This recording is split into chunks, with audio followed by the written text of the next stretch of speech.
Welcome to Gyandhara Pupil Teacher Online Study Point, and today we are going to study type come trait approach of personality.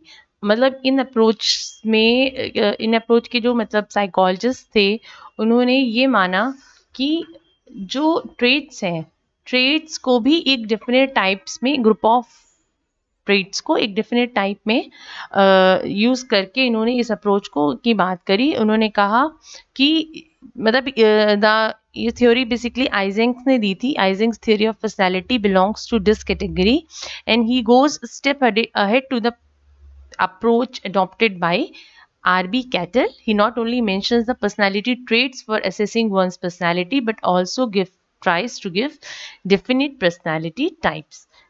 So, Ising's theory of personality, he gives Cattell's approach more specification by grouping trait into definite types, while Cattell tried to give dimension to personality by grouping traits. Ising gave it more specification by grouping traits into definite types. So, उन्होंने कहा कि there is a hierarchy level of individual behavior. At the lowest level, we have specific responses. This one, इसमें ये जो ये हमारा lowest level है। इसमें कोई भी इंडिविजुअल एक स्पेसिफिक रिस्पॉन्स करता है for a any single act. Second level जो होता है लोवेस्ट लेवल के बाद, इनका नेक्स्ट आता है एक सेकेंड लेवल। तो यहाँ पर वो habitual response होता है। If an individual reacts in the similar way when the same situation reoccur, we get habitual response. Example, अभी मैं आपको एग्जाम्पल से पूरा ये ग्राफ भी समझाऊंगी। उसके बाद at the third level there is ये आपके जो this is the third level. At this level, there is organization of habitual acts into traits. The similar behavior acts are said to belong to one group, which are called traits. So, for the habitual response, there are certain traits which are actually belong to only one group, and these traits actually decide the fourth level of personality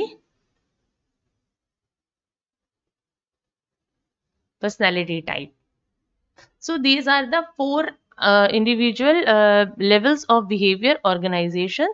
Now let's see that at final stage ultimately we obtain a definite personality type, whatever it is A, B or C. A person now can be classified into certain personality type on the basis of group of traits which he has been shown by the response at the lowest and the second level. Let us see it from an example. Suppose there is a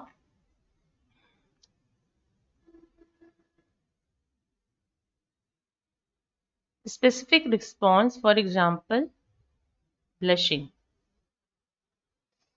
Somebody is blushing. So second level उसका response क्या होगा? और blush कर रहा है, इसका मतलब है कि वो शर्मा रहा है। तो उसका एक specific किसी व्यक्ति को देखकर अगर वो बार बार शर्मा रहा है या किसी चीज से वो बार बार समझा रहा है, तो उसमें एक habitual response क्या होगा? He will hesitate to talk to stranger. Suppose. तो उसे किसी से बात करने में हेजिटेशन होगी, तो ये एक हैबिचुअल रिस्पॉन्स है जो इंसान सेकेंड लेवल पे करता है। अब इस रिस्पॉन्स से कौन कौन से रिलेटिव ट्रेट निकल के आते हैं? शाइनेस, रिजिडिटी, बहुत फ्लेक्सिबल नहीं है, जल्दी किसी से बोल नहीं सकता,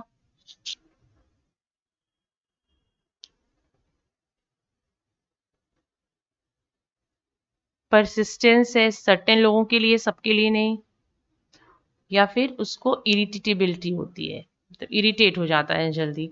ठीक है, तो ये ट्रेट्स हम इनसे कनेक्ट करते हैं कि अगर उसे हेजिटेशन हो रही है किसी से बात करने में, तो ये जो ट्रेट्स हैं ये उसकी पर्सनालिटी को रूल कर रहे हैं। नाउ इन सारी चीज़ों को, ये जो आपकी हमने ये फैक्टर्स बताए ना आपको, शाइनेस, रिजिडिटी, परसिस्टेंस और इरिटेट हो रहा है जो व्यक्ति, तो ये सारे ट्रेट्स एक डेफिनेट पर्सनैलिटी ग्रुप को डिफाइन करते हैं, दैट इज इंट्रोवर्ट.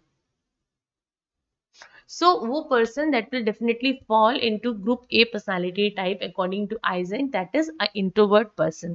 So, इस तरीके से उन्होंने hierarchy level दिया, that organize there is the individual behavior is organized always in a hierarchy level. At the lowest level, he will show some specific response.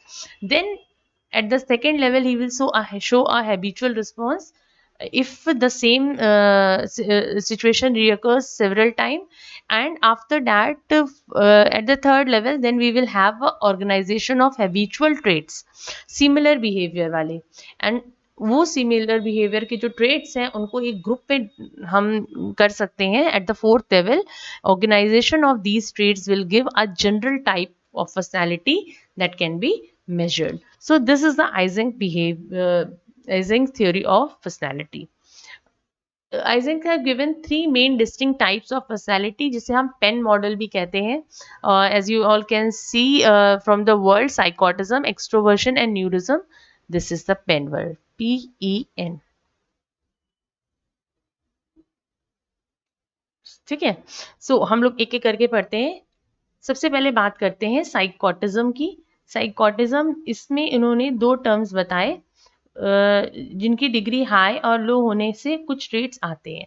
साइकोटिज्म का यहाँ पे मतलब है जो व्यक्ति सोशल बिहेवियर, तो इसमें एक होता है anti social and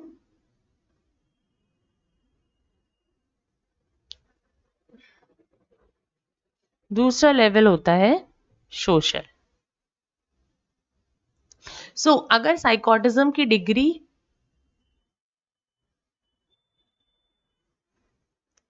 anti social की तरफ हाई होगी तो वो व्यक्ति, उसमें कौन कौन से ग्रुप ऑफ ट्रेट्स होंगे, वो इम्पल्सिव होगा,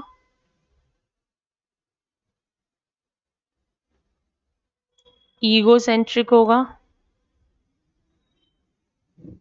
अपोज्ड टू चेंज होगा, मतलब रिजिड होगा, इनसेंसिटिव होगा. अगर हाई डिग्री होगी. अगर लो डिग्री में होगा वो सोशल होगा. सो उसके अंदर सोशल नेचर होगा, जैसे वो एम्पैथेटिक होगा, बोल्ड होगा, टॉकेटिव होगा,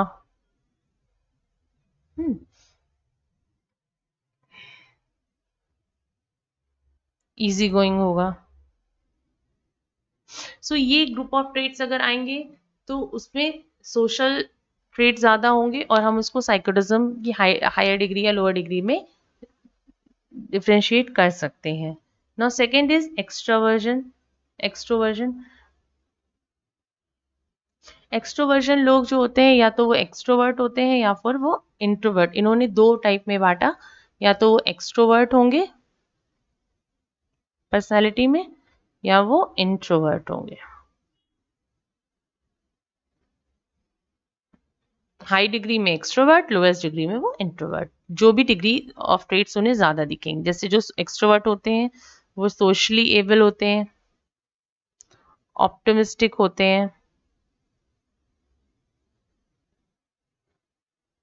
आउटगोइंग होते हैं, इम्पल्सिव होते हैं. और जो इंट्रोवर्ट होते हैं वो रिजिड होते हैं,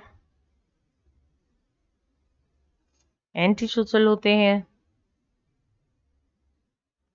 रिजर्व्ड होते हैं, पर वो वेल ऑर्गेनाइज्ड होते हैं. ऐसे ही न्यूरोटिज्म, अगर कोई व्यक्ति की डिग्री न्यूरोटिज्म में हाई होगी पर्सनालिटी लेवल, तो वो इमोशनली अनस्टेबल होंगे, जैसे मूडी, टची, एंक्शियस, रेस्टलेस. एंड ऐसे ही अगर लो डिग्री में होंगे तो वो इमोशनली स्टेबल होंगे, जैसे वो काम होंगे, इवन टेम्पर्ड होंगे, केयर फ्री होंगे, डिपेंडेबल होंगे। सो ये ग्रुप ऑफ ट्रेट्स हैं जिनसे आप पर्सनालिटी को लेवल पर मेजर कर सकते हैं, और यही हायरार्की और या आप कह सकते हो पेन मॉडल था। और उन्होंने डिफरेंट ट्रेट्स एंड कैरेक्टरिस्टिक को, ये जो इन्होंने साइकोटिज्म, न्यूरोटिज्म और एक्सट्रोवर्जन की बात की, इससे ही कई ग्रुप्स ऑफ ट्रेट्स को लिंक करके इन्होंने एक व्यक्ति की पर्सनालिटी टाइप को डिफाइन करने की बात की। तो I hope you all are clear about the Eisen's theory of personality. So thank you for watching Gyandhara. Please like, share and subscribe. And in our next video, we are going to study about psychoanalytic approach of Freud.